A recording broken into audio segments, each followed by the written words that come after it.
Luca da Palermo. Sportivo dell'anno, però sta facendo molto bene.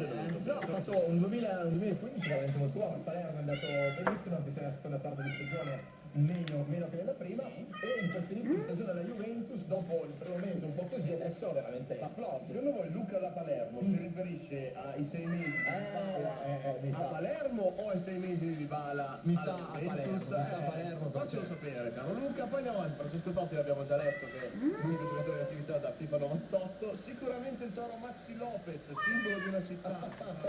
Assolutamente, se volete che vi dire che Maxi Lopez è assolutamente il giocatore che preferisco, anche perché in questo momento mi sto facendo fare il buon nella presente come un po' muschiato, un po' ingrassato, un po' ingrassato, però mi diventa mega Lopez, massima mega. Poi Andrea Iannini, fortitudo pallacanestro Bologna.